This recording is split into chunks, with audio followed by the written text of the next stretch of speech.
ذرا اس لفظ کو دیکھیے، مؤمنون۔ مؤمنون کا مطلب ہے ایک مومن مرد، لہٰذا یہ ایک اسم ہے۔ کسی بھی اسم کو سمجھنے کے لیے ہمیں اس کے بارے میں 4 باتوں کا علم ہونا بہت ضروری ہے: عدد، واحد یا جمع، وسعت، معرفہ یا نکرہ، جنس، مذکر یا مؤنث، اعراب۔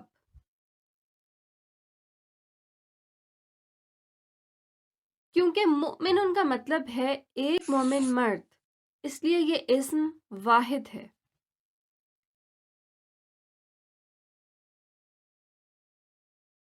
وسعت، معرفہ یا نکرہ، 2 زبر، 2 زیر یا 2 پیش کو تنوین کہتے ہیں۔ آخری حرف پر تنوین اسم نکرہ یعنی عام اسم کی علامت ہے۔ مؤمنن چونکہ منون ہے اس لیے عام اسم ہے اور اس کا ترجمہ کیا جا سکتا ہے کوئی مومن مرد۔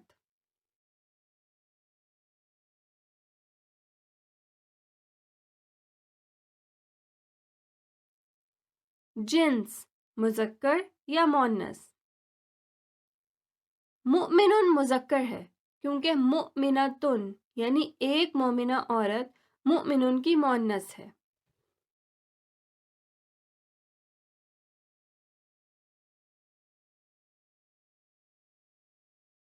اعراب، ذرا اس ٹیبل کو دیکھیے۔ کسی بھی لفظ کے آخری حرف کی حرکت کو اعراب کہتے ہیں۔ کلمے کے آخری حرف پر اگر پیش یا 2 پیش آئیں تو کہتے ہیں کہ کلمہ مرفوع ہے، کیونکہ پیش کو رفع بھی کہتے ہیں۔ اسی طرح اگر آخری حرف پر زبر یا 2 زبر آئیں تو کلمہ منصوب ہوتا ہے، کیونکہ زبر کو نصب بھی کہتے ہیں۔ اور اگر آخری حرف پر زیر یا 2 زیر آ جائیں تو کلمہ مجرور ہوتا ہے، کیونکہ زیر کو جر بھی کہا جاتا ہے۔ لہٰذا مؤمنن حالت رفع میں، مؤمنن حالت نصب میں اور مؤمنن حالت جر میں ہے۔ مؤمنن منصرف اسم ہے، یعنی ایسا اسم جو حالت رفع، حالت نصب اور حالت جر تینوں حالتوں میں پایا جاتا ہے۔ مؤمنن اصل لفظ ہے، اس لیے اسے کالے رنگ سے ظاہر کیا جا رہا ہے۔ تنوین یہاں پائی جانے والی پہلی علامت ہے، اس لیے اسے سرخ رنگ سے ظاہر کیا جا رہا ہے۔ المعرفہ یعنی کہ اسم کو خاص بنانے کی علامت ہے، اور جس اسم پر ال لگ جائے اسے معرف باللام کہتے ہیں۔ یہاں ایک قاعدہ بھی ذہن میں رکھیے کہ ال کی تنوین کے ساتھ نہیں بنتی۔ جب کسی نکرہ اسم پر ال آتا ہے تو تنوین ہٹ جاتی ہے۔ لہٰذا المؤمن حالت رفع، المؤمنہ حالت نصب اور المؤمنی حالت جر ہوگی۔ ال یہاں استعمال ہونے والی دوسری علامت ہے، اس لیے اسے نیلے رنگ سے ظاہر کیا جا رہا ہے۔ جمع سالم جمع کی وہ قسم ہے جس کے شروع میں واحد اسم اپنی اصلی حالت میں صحیح و سالم موجود رہتا ہے۔ جمع سالم بنانے کا طریقہ مذکر اور مؤنث دونوں کے لیے الگ ہے۔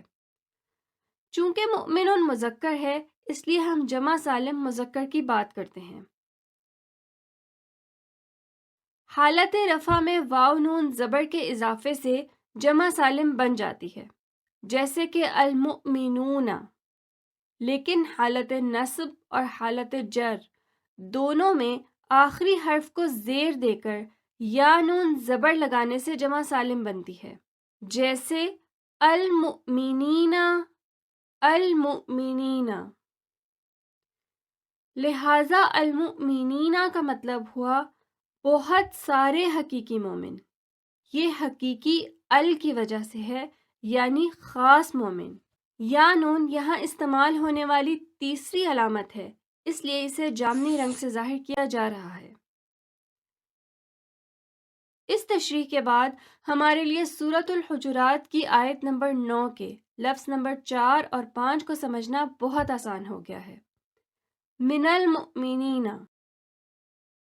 من المؤمنین مرکب جاری ہے۔ عربی میں دو یا دو سے زیادہ الفاظ کے مجموعے کو مرکب کہتے ہیں، اور مرکب جاری اس لیے کیونکہ اس میں حرف جار یعنی من آیا ہے۔ من چونکہ حرف جار ہے اس لیے اس کے ساتھ المؤمنین یعنی حالت جر استعمال ہوئی ہے۔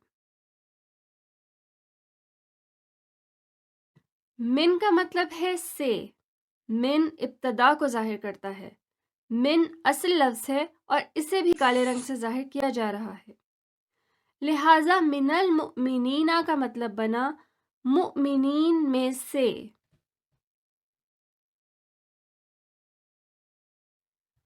یہاں یہ بات بھی غور طلب ہے کہ عربی کا لفظ من اور اردو کا لفظ من دونوں کا مطلب سے ہے، لہٰذا عربی کا لفظ من اردو کا لفظ من بنا ہے۔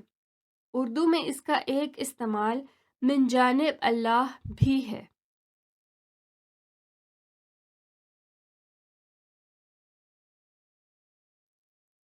اس کے ساتھ ساتھ یہ بھی دیکھیے کہ عربی کا لفظ مؤمن اور اردو کا لفظ امن دونوں کا مادہ حمزہ، میم اور نون ہے اور دونوں میں ایمان کا مطلب پایا جاتا ہے، لہٰذا قرآن مجید کا لفظ مؤمن اردو کا لفظ امن بنا ہے۔ اردو میں اس کا ایک استعمال امن پسند ہے۔